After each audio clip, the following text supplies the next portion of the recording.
In our headlines on this Friday afternoon, November 3rd, here in South Korea. Israel claims its soldiers have surrounded Gaza City as they push forward their extensive ground mission against Hamas, while Egypt allows a second group of foreign nationals and wounded Palestinians safe passage from southern Gaza, including 5 South Koreans.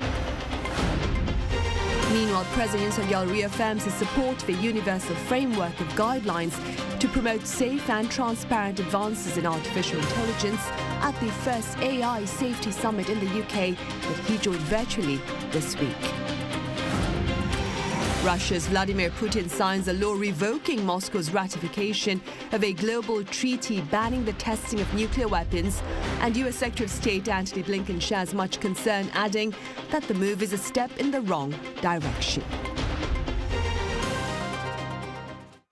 Israel's ground mission into Gaza is reportedly noting tangible gains, but they also come at the expense of much civilian suffering. Our Lee Seung-jae has the latest. The Israel Defense Forces Chief of Staff said Thursday that Israeli forces have surrounded Gaza City on 3 sides and are currently operating at the heart of the city, fighting in close quarters.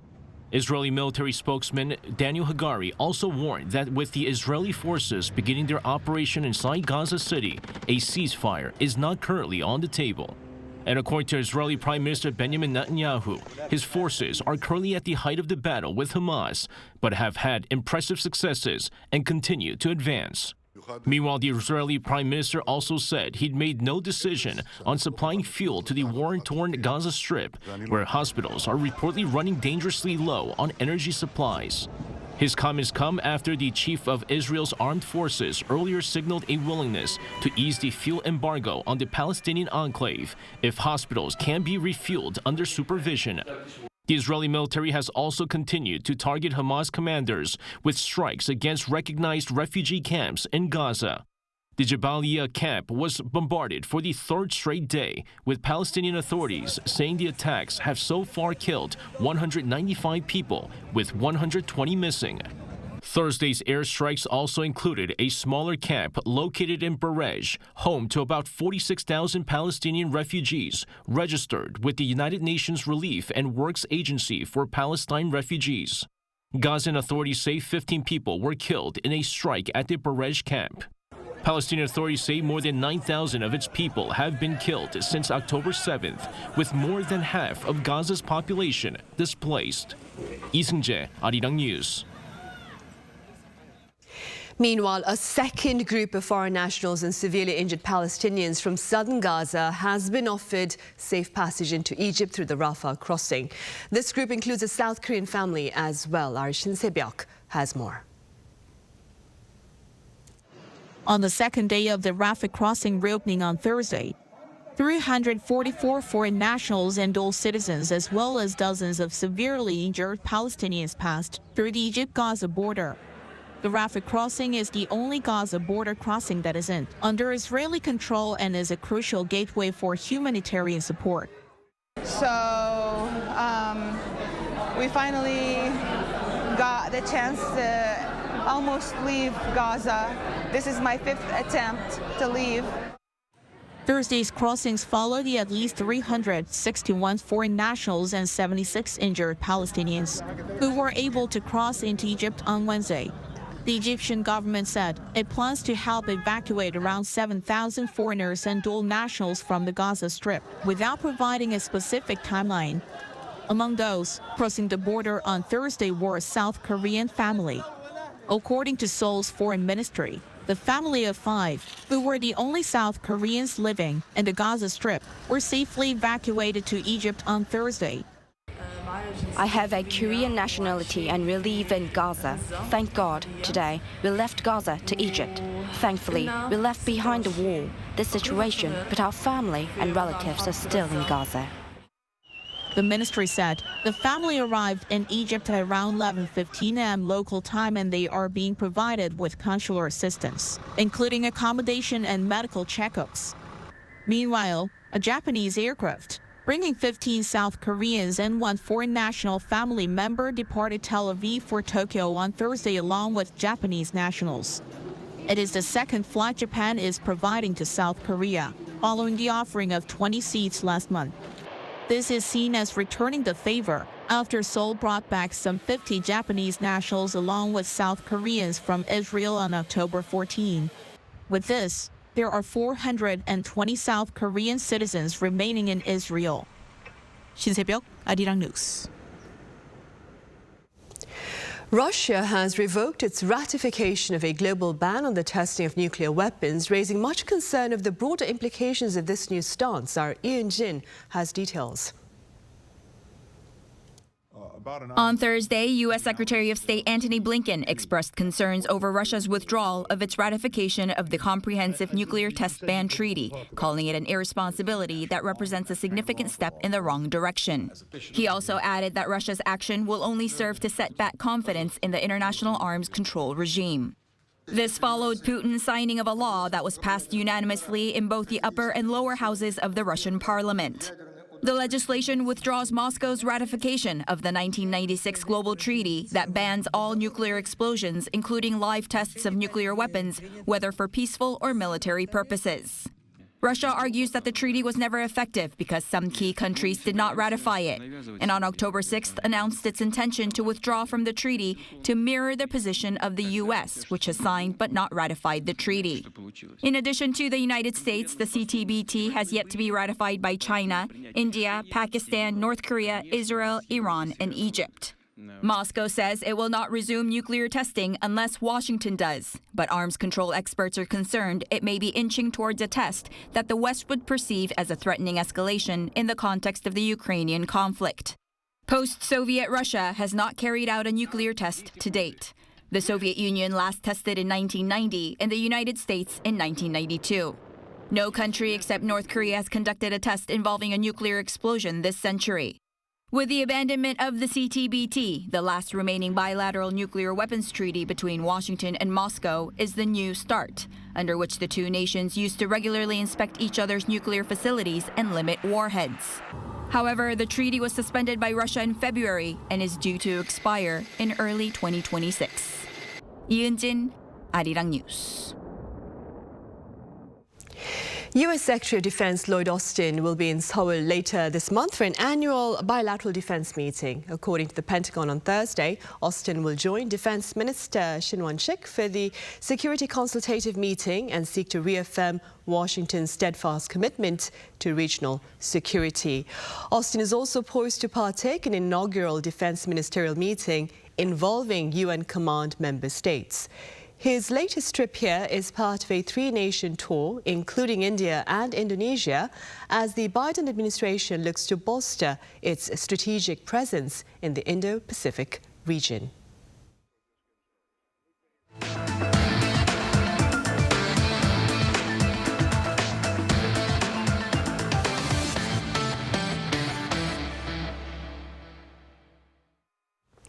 President Yoon has reaffirmed his commitment to setting universal ground rules to better manage artificial intelligence. Our senior correspondent Oh Soo-young covers his latest remarks. President Yoon has called for global standards on digital governance and a body that oversees it, warning that without principles, artificial intelligence could threaten freedom and democracy around the world.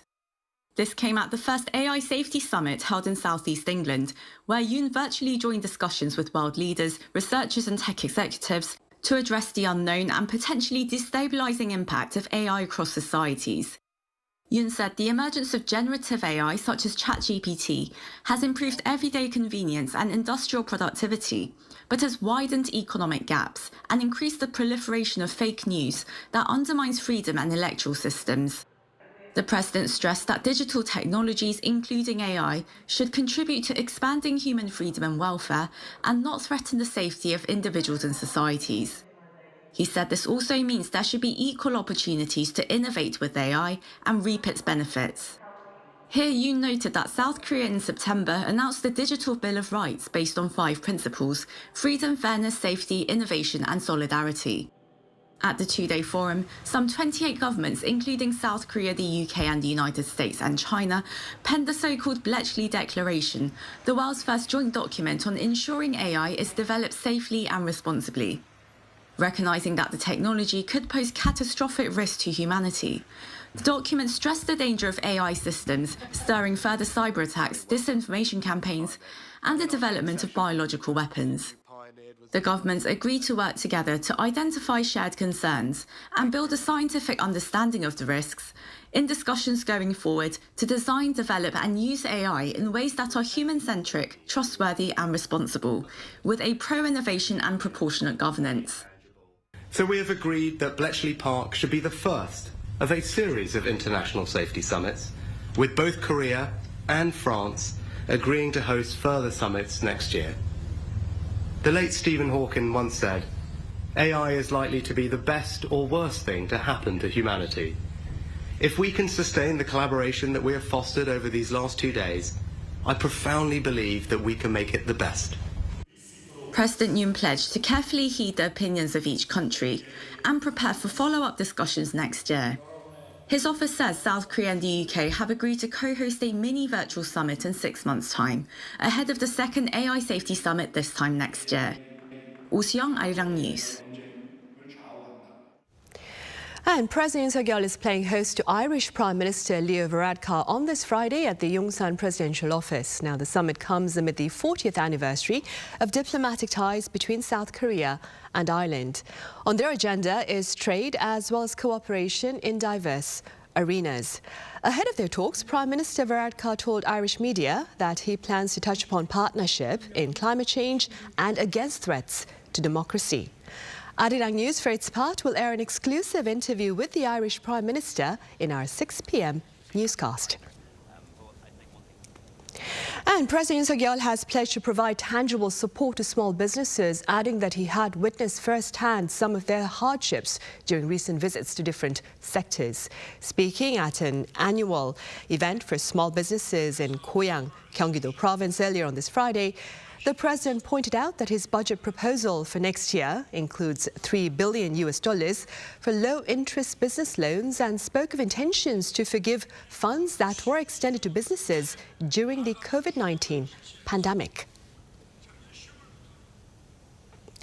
Korea and the OECD have set in motion a mechanism aimed at advancing human resource management here in Asia to allow for optimal working environments and more. Our Lee Si-hoo reports. South Korea's Ministry of Personnel Management will play a leading role in public sector human resources management in the Asia region during this ongoing era of digital transformation. This is according to Minister Kim Seung-ho at a launch ceremony held in Seoul on Thursday for a network between South Korea and the OECD that will be the basis for cooperation in this sector. Korea is leading the world in many fields, and the sector of personnel administration is no exception. Korea's personnel management system, especially the electronic system, is nearly the best among OECD members, so many countries are trying to benchmark it. It is in this situation that the OECD decided it would be good to share Korea's advanced system with Southeast Asian countries, so we collaborated with the OECD to launch this personnel administration network for the first time ever. Minister Kim says Seoul's strength in IT allows for an all-electronic process in hiring, training, and even retirement. Another strength, its fairness. Inequality in the recruitment system leads to corruption in the country, but almost every part of South Korea's recruitment system is actually managed very strictly, from the exam or interview questions to the announcement. The theme for the launch ceremony was leading the public sector in the era of digital transformation, culture, technology, HRM. Representatives from 13 Asian countries discussed the need for cooperation to overcome any crisis they could face and secure new opportunities. We have essentially an incredible number of people at the senior levels in governments that are retiring from government across the region. At the same time, we have all of these developments with technology occurring at the same time, and how to leverage this opportunity to truly transform the public service. There has never been an opportunity before quite like this before. Following a meeting with the Singapore delegation, Minister Kim signed a memorandum of cooperation with the top representative of Thailand, promising mutual cooperation. On Friday, the minister will have a meeting with his counterpart from the Philippine Civil Service Commission to seek ways to cooperate. Lee Si-hoo, Arirang News. Korea's recent state visits to Saudi Arabia and Qatar are fueling hopes for a broadening of bilateral economic ventures beyond the traditional area of construction and into new industries. Our economics correspondent Lee Soo-jin explains. Interest in the Middle Eastern market is currently very high in South Korea. The country's trade volume with Saudi Arabia, the United Arab Emirates, and Qatar jumped 63.1% on year in 2022 compared to the 12.3% increase with the world. While the first Middle East boom mostly involved construction orders, the second includes various new industries. One company, Planty Farm, has already secured deals in a major new industry that the Middle East is seeking to grow: smart farms.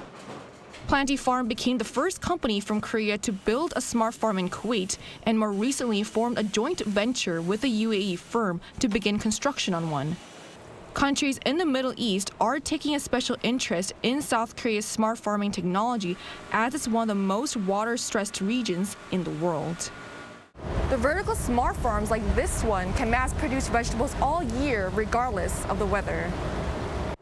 These plants, grown on vertically stacked racks, don't need natural sunlight, soil, or water, thanks to the LED grow lights and sensors that control water pH and humidity levels. But there's still much left to do. We need to keep doing market research to find what people need, and right partner and customer also need to keep developing, expanding our lineup. Most of Korean agtech companies are relatively small businesses, so they need financial support. While the MOUs indicate strong interest in conducting business with South Korea, further steps need to be taken to create real economic value. It is necessary for Korean government to provide diplomatic backups, since Middle East countries pay relatively more attention to diplomatic and religious justification in economic partnership. It's also important for South Korea to be aware that other major economies are vying to win contracts in the Middle East. The experts said that in the competition against Chinese firms, companies should emphasize their past success with industrial development, and against U.S. firms, the price competitiveness and quality assurance. Lee Soo-jin, Arirang News. In other news, Korea's Gyeonggi-do Business and Science Accelerator has sealed a deal with 3 domestic biotech companies for technology transfers. The 3 firms are Rafah, SI Bio, and Nextfarm Korea. A total of 3 technologies will be transferred, and collaboration will seek the development of drugs and health functional products. Among the technologies is one against obesity, which was shared in the science journal Nature Chemical Biology back in 2016.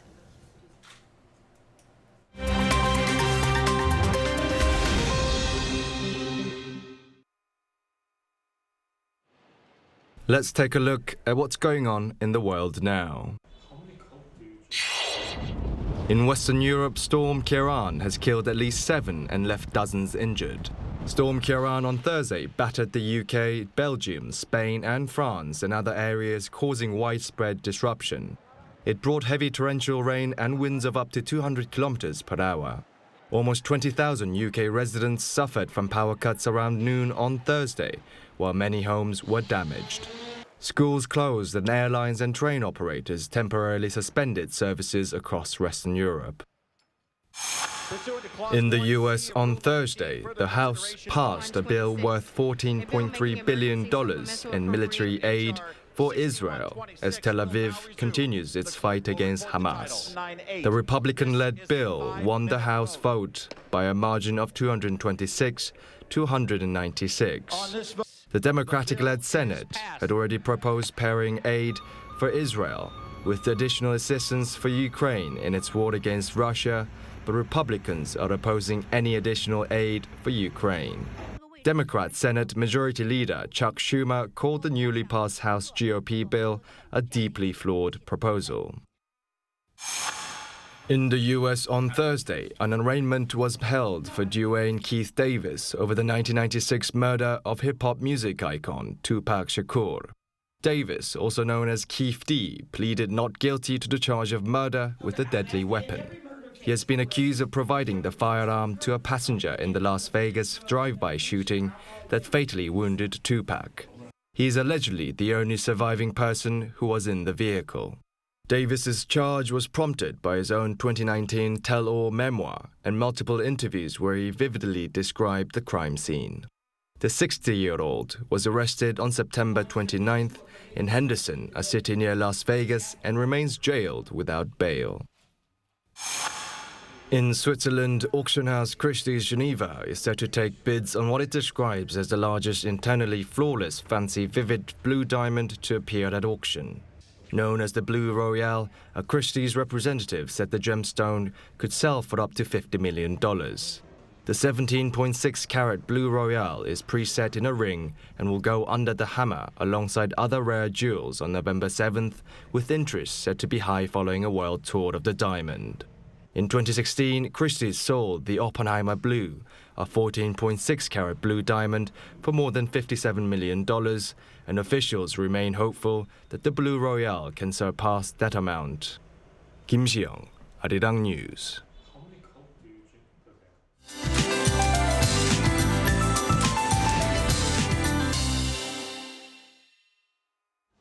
Good afternoon. A murky and rainy Friday for those of us in the central parts of the country. Rain picks up through the mid-afternoon with a chance of thunder and lightning. Then rain clouds will move further south. And until Saturday, Gangwon-do province could see up to 40 millimeters of showers. The capital area could see 5 to 20 millimeters. Then the south coast could see up to 50 millimeters of rainfall. Afternoon highs are 2 to 5 degrees lower than yesterday, but still hovering way above the season norms in most places. Seoul gets up to 21 degrees this afternoon, and depending on what part of Jeju Island you're in, it could be rainy, sunny, or cloudy today. It will rain through Saturday in the south, but the sun returns to central parts of the country. Then Sunday looks to be a rainy one nationwide, which will continue into next Monday. Then please brace yourselves for a winter chill next week, with morning temperatures hovering around 5 degrees Celsius here in Seoul. That's Korea for you, and here's a look at the international weather conditions.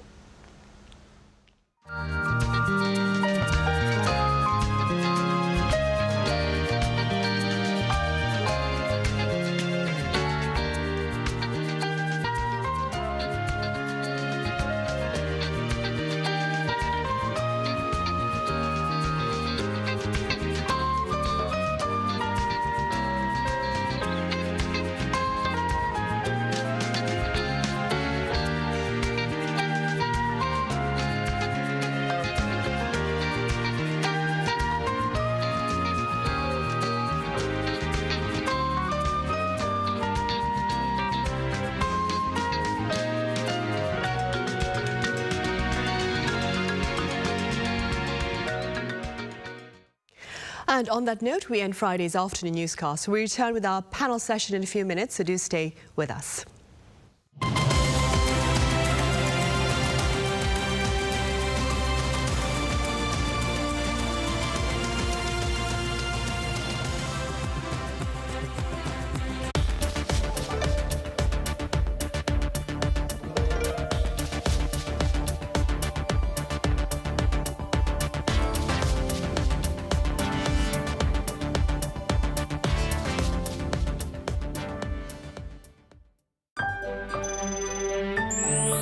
Hello, I'm Gustav Slamečka, Czech ambassador. Arirang TV is doing its best as a media diplomacy channel representing Korea by delivering current affairs information and news in a balanced voice. Everyone I meet can get news about Korea through Arirang, and we are thankful. I hope Arirang TV will continue to take the lead in delivering Korea's news to the world, and I hope it will be a channel for the world and Korea to synthesize. Resonating with the world, Arirang.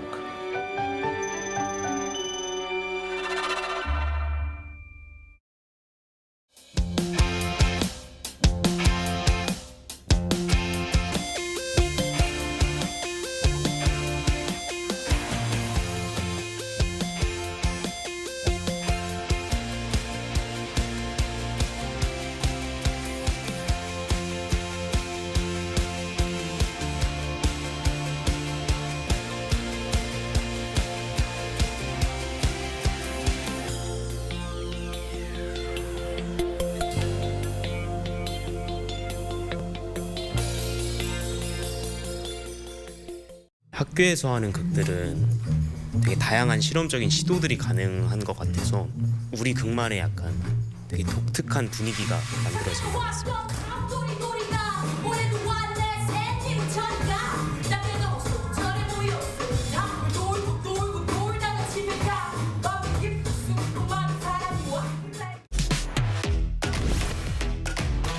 Working in Korea? Oh, that's a very basic. Keeping close tabs on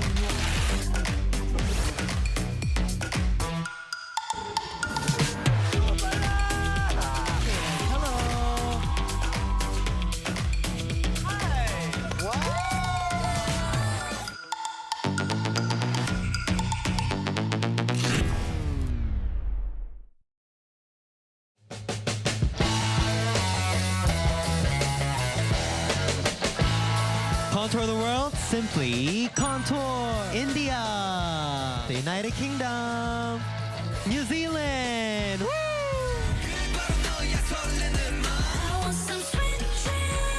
I'm excited. You excited? Of course. Yeah.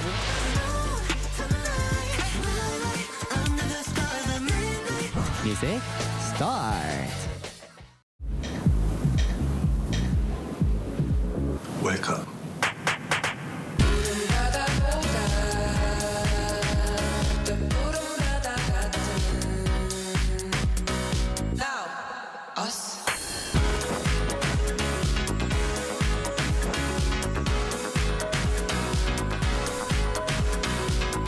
엄청난 에너지를 춤으로 뿜어내는 나라. 감당할 수 있겠니? Welcome.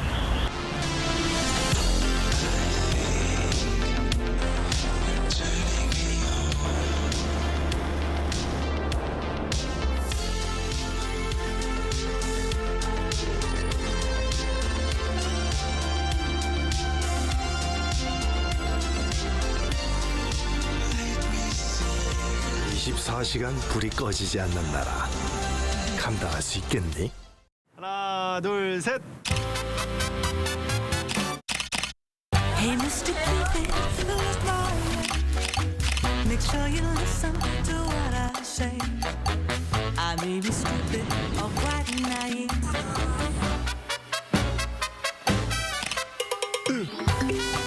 끝없이 쏟아지는 포토스팟. 휴대폰 한 대로 감당할 수 있겠니?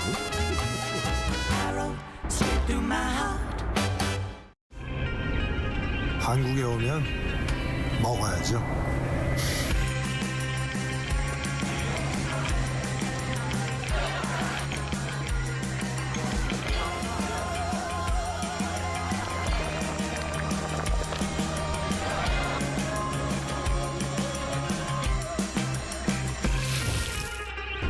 먹어도 끝이 없는 나라.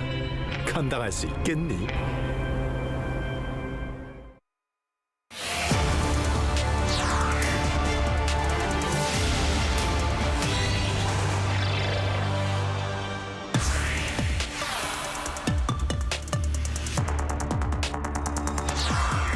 Rampant reports of bedbugs in Paris have prompted a global scare as similar stories emerge from different corners of the world. So what exactly are bedbugs? And are we looking at a global resurgence? And what can be done to better stem its spread? Welcome to Issues and Insiders. Today we delve into the presence of a rather unwelcome guest this season, bedbugs. For more on this, I have Professor Chaoyang Lee at the University of California, Riverside, live on the line. Professor Lee, it's a pleasure to have you with us. Thank you, Sunny. I also have Consua with us. Sua, it's good to have you here. Hello, Sunny. All right, then, Professor Lee, let's begin with some general information about bedbugs. What are they, how dangerous are they, and how do they spread? Sure. Bedbugs are small, indoor obligate, blood-sucking, wingless insect pests that you can find, in the house. And they are normally about the size of an apple seed. All stages as well as sexes of bedbugs will suck blood from human, and they may cause inflamed spots and, of course, itchiness. Some people have no reaction at all towards bedbug bites, while others may experience allergic reaction and also severe itching that could actually last from a week up to a few weeks. Now, generally, overall there are two species of bedbugs that are important, what we call the common bedbugs and also the tropical bedbugs. So the common bedbugs are commonly found in the temperate region, while the tropical bedbugs are distributed in the tropical region.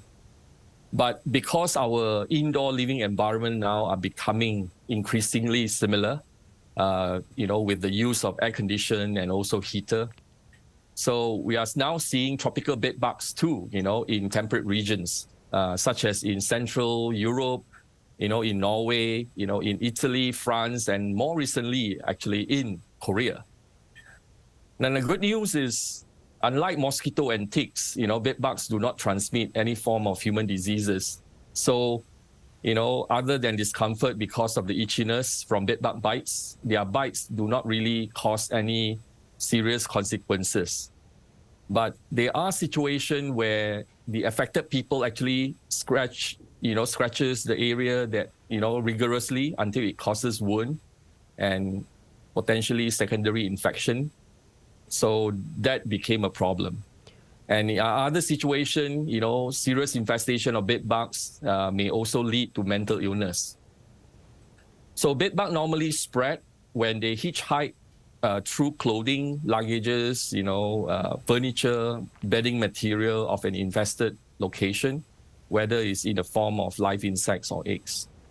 Right, I see. And as mentioned by Professor Lee Seo, what can you tell us about the cases of bedbugs here in Korea? Well, bedbug infections have been infestations that is, have been making headlines in many countries around the world. Now, here in Korea, it's not a huge issue at this point, but it does seem that the number of bedbugs that have been cited has increased here in Korea as well. Two concerning occurrences we had recently were at a dormitory and sauna. First, on October 19th, a bedbug report was made at a dormitory at Gaemyeong University in Daegu. A student reportedly has been bitten by a bedbug or bedbugs. And on October 13th, at a public sauna in Incheon, there was also a report. There was actually a video by a YouTuber that went viral that showed the bedbugs in that specific sauna as well. And there were more reports made by individuals as well, such as at Gosi-wons, which are small one-room dwellings here in Korea.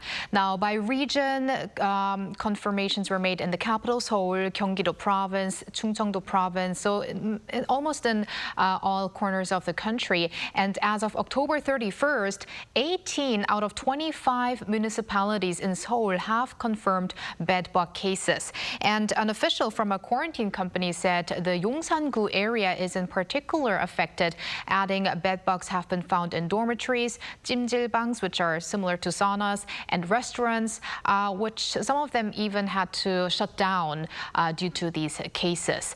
Now, the recent sightings suggest a resurgence of the bedbugs, as Korea was deemed a bedbug-free country for decades after strong eradication measures in the 1970s due to the extensive use of DDT pesticides. So they were common in the past, then had not been discovered until 2006, and then recently seem to have grown in numbers.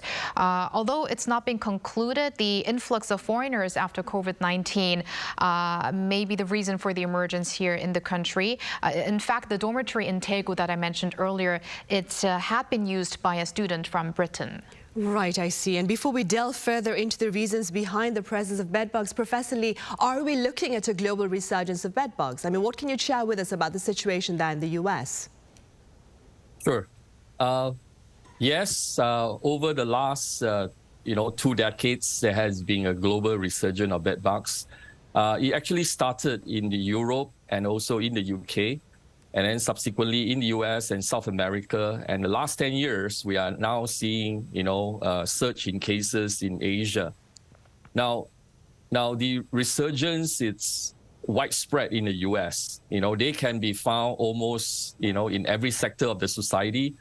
ranging from homes to hotels and public accommodations to office buildings, healthcare centers, libraries, transportation, which includes airplanes, cruise ships, trains, buses, and even in poultry farms. But the worst infestation, I would say, in the US is actually in low income and also public housing. And these are the people who are the disadvantaged community and that do not have any means to come out with the money to take care of the bed bugs problem.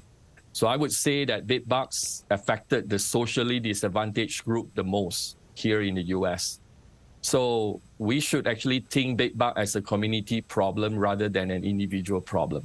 Right, indeed. And before we talk about ways to deal with that, then, Soa, what is the latest with regard to the bedbug situation in France as well as elsewhere in Europe? Well, there is quite a bedbug panic in Europe, especially in France, where a bedbug infestation swept in the capital Paris in the past weeks.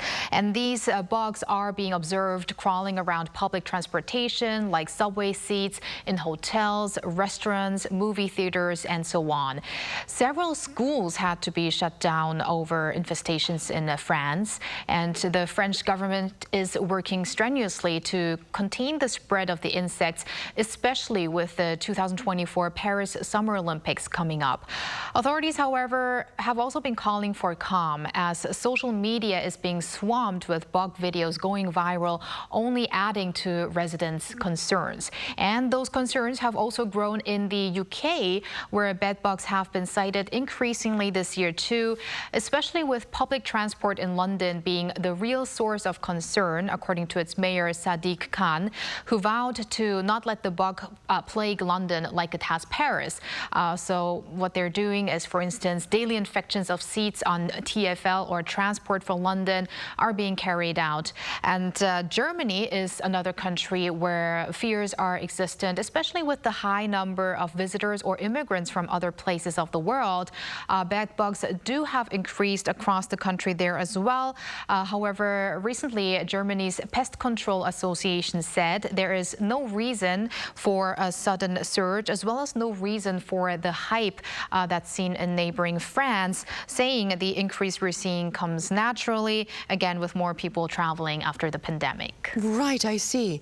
And then, Professor Lee, how do you explain this latest resurgence in bedbugs in different corners of the globe? So, this has to go back to history. So allow me to talk a little bit about the reason why we are seeing this resurgence. So a long time ago, bed bugs is actually a main problem, affecting human. And, based on literature, you can find that, in the 1700, 1800, bed bugs is actually quite a major issue in homes. But with the introduction of DDT in the 40s, and along with other insecticides, this seems to take care of the problem already. So by late 1960s, bed bugs are no longer a major problem in many countries. But it remains an issue in Africa. In West Africa, you can actually find 2 species of bed bugs in homes. So around the same time, DDT was used for indoor treatment against malaria vector in Africa. So use of DDT subsequently followed by the use of pyrethroids insecticide. This has inadvertently select for insecticide resistance in bed bugs that are found in African homes. And what happened is when we fast forward 30 years down the road, that is now, these insects then could have spread unintentionally from Africa, through all these modern advances in transportation system to Europe, and then subsequently from there, it spread to different parts of the world.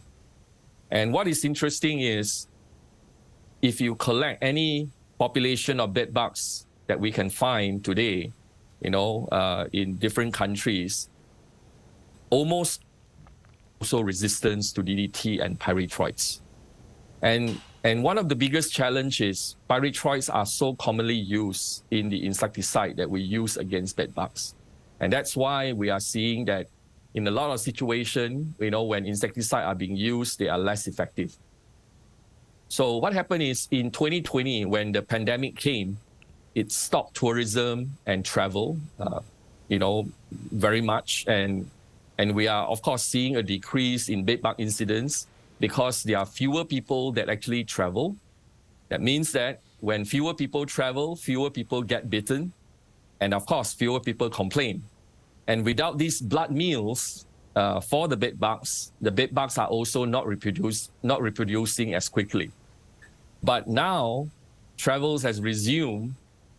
And of course, there are more people now traveling. Bedbugs have, able to take their blood meal.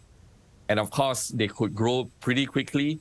And that's why we are seeing and hearing more of these incidents now. Right, I see. And given that background, Soa, how are authorities here in the country trying to tackle this spread of bedbugs, which, as Professor Lee mentioned, are resistant to most of the insecticides that we use against them? Right. Following the appearance of the bedbugs at numerous shared facilities, government officials got together to find ways to deal with the situation. Earlier this week on Tuesday, the Korea Disease Control and Prevention Agency, the Health, Education, Environment, Tourism, and Labor Ministry held a meeting and discussed pest control measures. One of those measures was implemented on Thursday, so just yesterday, where extra preventive measures in subways were conducted, and that especially due to concerns over bugs sitting in seats that are covered with fabric material. And the warm temperatures due to the cooler temperatures outside could also lead to a further spread due to the heating in the subways. And also the concern is because many of those bedbugs have been found in subways in Europe. So this is why the government has been implementing this in public transportation. Also, since November 1st, so Wednesday, the Overseas Infectious Disease Reporting Center at Incheon International Airport is giving information on prevention and management measures to passengers as well as companies that import goods, especially with a focus on goods imported from France and the UK. Meanwhile, after the 2000s, the government has not been compiling statistics on bedbugs in Korea, not only due to their virtual eradication, but also because they are, as Professor Lee mentioned, not categorized as disease carriers. So despite the recent emergencies, it looks like we're not going to have any epidemiological investigation due to the recent situation, as for now. Right, I see. Then, Professor Lee, what more do you suppose can be done to better stem the spread of these bedbugs that are resistant to current insecticides? So for this, first of all, I think everyone needs to play their role. Now, if you accidentally get a bedbug infestation, first of all, do not worry. But what you need to do is you need to act right away. So normally in an infestation, you would see blood stain produced by the bedbugs. And you may also see some of these tiny egg cases or the shed skin of the bedbug. They are pretty small, but it's visible to naked eyes. So to tackle the infestation, you need to do it when the infestation is still very low. Vacuuming actually is a very good approach to reduce the number and try to identify where they are infesting. In particularly for example, bed and mattresses, furniture, sofa set, for example, are primary location in the house where they are normally found. Now, heat treatment is extremely effective, but they can be costly because of the amount of time involved, and also also depends on how extensive the infestation is. Now, there have been also use of desiccant dust, which is highly effective as well, although it may take a few days before you can actually see the effect. But whatever it is best to seek help from professional, especially professional pest management operator. DIYs are fine, when the infestation is new, but it will become very challenging once the infestation has been established. For example, what you actually see, for example, in the house, where there is a full-blown infestation all over the house. So if you want to get rid of your infested mattresses, for example, make sure you mark it properly that it has bed bugs before putting it outside the house or at the dumping ground, because otherwise someone may just pick it up and then end up in another person's home, and the infestation would continue. Now, if you come back from a trip and you discovered that you have been bitten by bed bugs, first of all, do not bring your luggage into the house if possible. Take out all the clothes, put it in the washing machine, and make sure you wash it with hot water, and then dry them in the dryer. Okay, so this would kill any of the live insects as well as eggs that are in your clothes. And then for your luggage, it would be best to use one of those, garment steamer, and then just slowly run through every inch of the luggage. This would also kill the eggs as well as any insects that potentially has hitchhiked with your luggage. Right, so heat would work wonders against these bed bugs then. And staying with that, Swa, I understand there are a few pundits who've shared a few more tips on dealing with bed bugs, right? Right, it's not like we're really helpless against the battle against these bed bugs. There are a number of basic tips that you can find online that are shared, but also with the issue having become an issue here in Korea, the government has actually published a guideline on bed bug prevention and response on the KDCA website late last month. That might be a little bit of a repetition from what we just heard from Professor Lee, but let me give you the advices by the Korea Disease Control and Prevention Agency, which says if you've got bitten by a bed bug, first wash the part with water and soap and consult with a doctor or a pharmacist on how to treat the bite according to symptoms. And symptoms can show up a maximum of 10 days after the bite. Also, check whether your house or the facility you are at has bed bugs. Look for them at the bed mattresses, bed frames, sofas, carpets, cupboards, bed material, and look for excretion of the bugs as well, or a bad smell like that of mold. And what do you do if you do find the bed bugs? The KDCA recommends a mix of physical and chemical methods for effective extermination. So physically, that would be using high temperature steam again, vacuum cleaning of bed, mattress, sofa, and other furniture, and also make sure to seal the bag well and throw it out. And bed covers, curtains, clothing that has been affected by the bugs should be disinfected with dryers. And now to the chemical part. After having checked the habitat of the bed bugs, treat them with pesticides that have been approved by the Environment Ministry. But do avoid materials like mattresses or that you have actually direct contact with. And also make sure to check the habitat place for new emergencies. And again, Professor Lee did mention this again, but if you've been exposed to bed bugs during travel, disinfect your travel items, make sure you don't bring them back to Korea, back to the country, and also ask for professional help. That's also always an option. I think that's what I would actually do if I do see any bed bugs in my home. Right, me too. Professional help, of course. Professor Lee, what more can you tell us about the symptoms that follow a bed bug bite, apart from being itchy? What should be done also if you have perhaps a fever after a bite, do you think? No, normally we would not get a fever. It's just discomfort, I would say. You would probably see some inflamed spots, and itchiness are usually followed afterwards. But after a bite, if you are one of those more, sensitive individual who actually would show the symptom, what happens is you can get the itchiness that will appear as fast as, within 6 hours to a day. Some people actually would get, the itchiness after 2 days, and it could last sometimes up to 2 weeks. But, when you have those symptoms, first wash it with warm water, and then you may want to apply some medication in order to stop or to ease the itchiness. I would not recommend you to scratch it because, intense scratching could lead to secondary infection. But in some serious circumstances, for example, if you get an allergic reaction, which is pretty rare, but some people do show, allergic reaction. So you should immediately seek medical attention.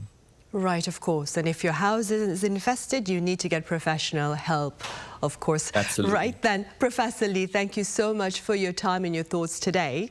And so here in the studio, thank you so much for your insights. Thank you, Sonia, and have a bed-bug-free weekend. Hopefully, right. So for those of our viewers, do take care against the bed bugs out there. Have a great weekend. See you next Monday.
I'm Yasmin Dalila Amriswet, the ambassador of the Republic of Rwanda to the Republic of Korea.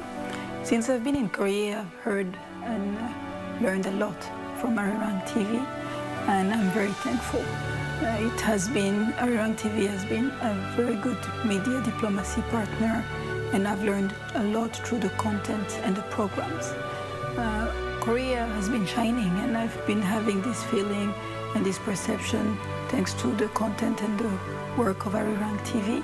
I look forward to see Arirang TV continue to take the lead in this in giving the world Korean information about the culture, the IT information, and everything surrounded it, resonating with the world. Arirang.